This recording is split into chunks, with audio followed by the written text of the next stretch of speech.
dá pra gente começar, né? Esses temas sempre me interessam muito em virtude dos meus estudos, né? Por questões individuais, né? De diagnósticos que eu apresentei aí ao longo da vida, então aprofundei meus estudos e à medida em que a gente vai conhecendo mais, né? Aprofundando mais, vai vindo naturalmente esse interesse em compartilhar esse conteúdo. E ainda mais esse tema aí sobre peso e obesidade, que é uma questão tão presente nos dias de hoje, né? Todo mundo, seja porque tem ali aquela história de que sempre tem um quilinho para se perder, né? Tem sempre alguém querendo emagrecer ali 1-2 quilos. Quanto pela própria prevalência mesmo, né? Muito frequente sobrepeso e obesidade. Então, na prática, por exemplo, é muito comum que eu atenda pacientes que além das questões que ele já vem apresentando e que mais o incomodam, tenham também algum aspecto ali em relação ao sobrepeso e obesidade para a gente trabalhar. Nem que seja uma questão de melhora do percentual de gordura, né? Redução do percentual de gordura, porque isso faz parte do tratamento. Né? A gente está falando de uma questão que é um problema de saúde, né? A obesidade é uma doença que é muito inflamatória, e a inflamação, inclusive, está desde a raiz, desde a causa, como também consequência, né? E ele vira um ciclo vicioso, né? Em que vai reverberando a própria inflamação. A gordura é muito inflamatória, e isso vai trazendo outros problemas, né? E o triglicérido está dentro disso aí, aumentado, o colesterol está dentro disso. Não são questões separadas, são todas facetas de um mesmo problema. E um ponto muito importante é desmistificar essa questão de que eu engordei, ou fulano engordou porque ele come errado. Ok, muitas vezes a alimentação faz parte do problema, mas não somente. E muito menos para corrigir isso, não dá para ficar colocando como única estratégia dieta. Isso é um grande engano, gente. E aí começam, inclusive, muitas estratégias restritivas, a exemplo da própria low carb aí, ou a cetogênica, né?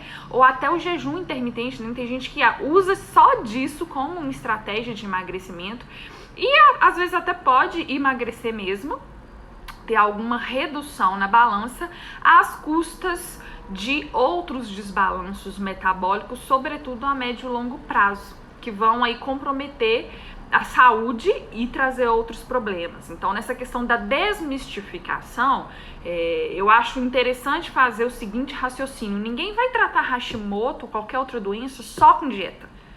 Ninguém vai tratar endometriose só com dieta. Ninguém vai tratar síndrome dos ovários policísticos só com dieta. Ninguém vai tratar fibromialgia só com dieta. Por que inventaram que se vai tratar sobrepeso, obesidade só com dieta? Não faz o menor sentido, gente. É uma doença. Quer dizer, nesse problema aí, muitas vezes está subestimando a gravidade e a complexidade da doença e achando que a causa foi só um erro alimentar, e também por conta disso que só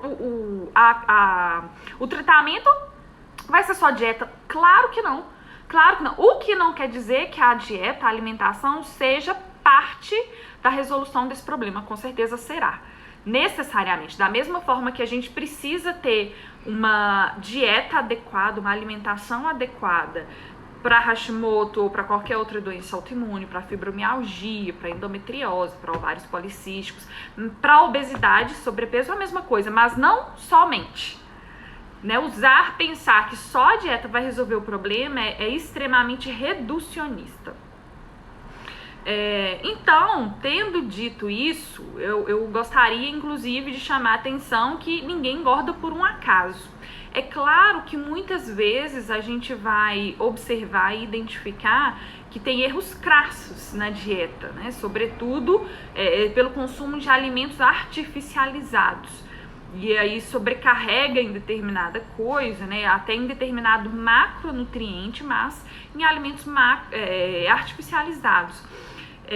E nessa questão da artificialização, né, que são produtos ali que tem a mão do homem no processamento, eu acho interessante fazer o seguinte raciocínio, né? Na natureza, os alimentos, eles não têm simplesmente um macronutriente, embora no discurso a gente ouça muitas vezes fazer esse tipo de referência, né? Ah, o arroz é carboidrato, a carne é proteína. Nunca é assim, gente, nunca tem só um macronutriente.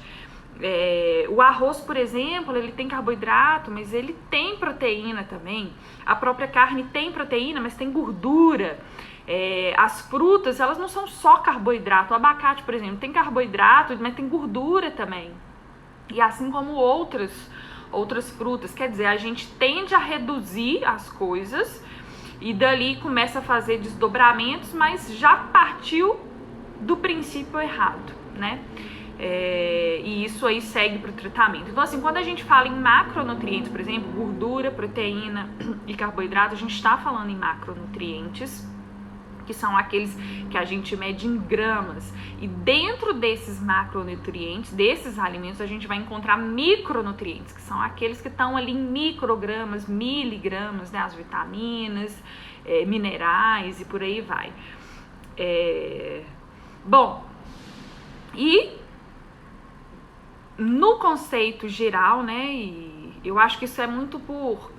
A gente, quando aprofunda, acaba aprofundando no estudo da bioquímica, da fisiologia, do metabolismo, a gente identifica esses erros conceituais que hoje seguem aí linhas disseminadas, né, para tentar trazer soluções rápidas e massificadas, quer dizer, como se resolvesse para todo mundo de forma massiva, né, joga na massa e resolve. Então vamos jogar uma dieta low carb que resolve para todo mundo, e não é assim, né?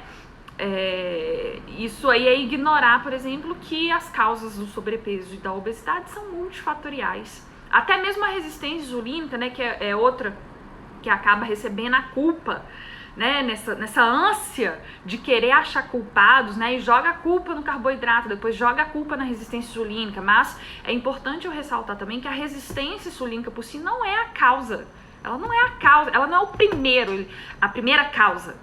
Ela já é também consequência, né? O problema não começa com a resistência insulínica, embora ela dali pra frente vai causar diversos problemas, mas o problema não começou com a resistência insulínica, começou antes. E a resistência insulínica vai trazer outros problemas. Bom, então, para enumerar, inclusive, alguns pontos que eu acho importante a gente destacar dentro dessas causas multifatoriais do próprio sobrepeso e obesidade, eu acho interessante falar de algo que talvez seja um dos grandes pilares, que é o desbalanço entre consumo e produção de energia. Né? A máquina produtora de energia da célula, a própria mitocôndria, que é a nossa usina produtora de energia, ela tá com um problema ali, porque ela produz, mas ela também se abastece, né? A célula é abastecida para gerar energia. Então, um dos problemas quando a gente pensa em sobrepeso e obesidade é essa desregulação, esse desbalanço energético entre o consumo e a produção. Né? Sobretudo a produção, né? Porque às vezes você está alimentando demais o corpo e essa energia não está sendo muito bem aproveitada. Por quê? O que está acontecendo nessa usina hidrelétrica, né, que são as mitocôndrias? Então, necessariamente, as mitocôndrias são um dos pilares a serem abordados no tratamento de sobrepeso e obesidade. Outra questão são os desbalanços hormonais, quer dizer, o próprio estresse da vida leva ao aumento de alguns hormônios que dificultam a perda de peso. Por exemplo, são hormônios que vão te colocar sempre num estado de economia de energia. Não, você economiza porque a qualquer hora você vai precisar usar essa energia, né? Você vai ter que ou lutar ou fugir. Então o cortisol coloca o corpo nesse estado, né? E ele acaba gerando esses desbalanços energéticos com a própria produção hormonal, energética. A adrenalina também, né? Quer dizer, estados que o estresse nos proporciona, levam a desbalanços hormonais que vão estar relacionados com o sobrepeso e a obesidade. Outro ponto que eu acho muito interessante é a própria desbiose, né? Tem gente que fala assim, nossa, mas eu como quase nada e eu engordo, ou eu como quase nada e por que eu não consigo emagrecer? Com certeza as causas que eu citei acima estão dentro desse problema, mas considerando a disbiose, eu acho muito interessante falar que tem bactérias que produzem calorias. Quer dizer, não é só a caloria que você consome, mas a caloria que a sua microbiota vai também gerar. E isso vai entrar aí nesses desbalanços energéticos metabólicos que vão dificultar o sobrepeso ou a obesidade.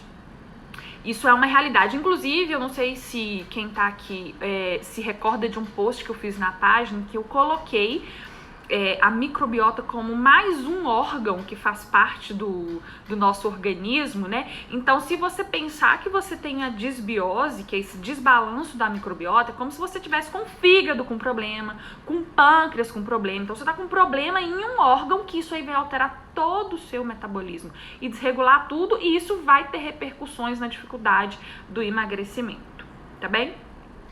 E outra causa que eu acho super importante de ser considerada e que muitas vezes não é nem mesmo mencionada é o próprio cronodesajuste. Quer dizer, a pessoa que está num cronodesajuste, automaticamente ela vai receber ali diversos diagnósticos que colocam o metabolismo dela numa completa desregulação. Tá? E muitas vezes isso aí vai favorecer o depósito de gordura, o aumento de produção interna, inclusive, de lipídios.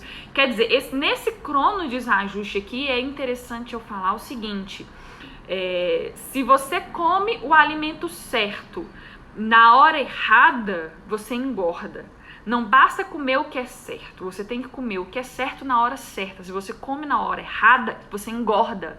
E muita gente não leva isso em consideração. Então isso precisa ser ajustado também. Não só essa correção de horários, mas o próprio cronodesajuste. Porque o indivíduo que tem sobrepeso, obesidade, automaticamente, ele tem algum grau de cronodesajuste. E com isso, todas as alterações, por exemplo, até mesmo hormonais, que estão ligadas ali com o diagnóstico. Então precisa ser abordado. Tá bem?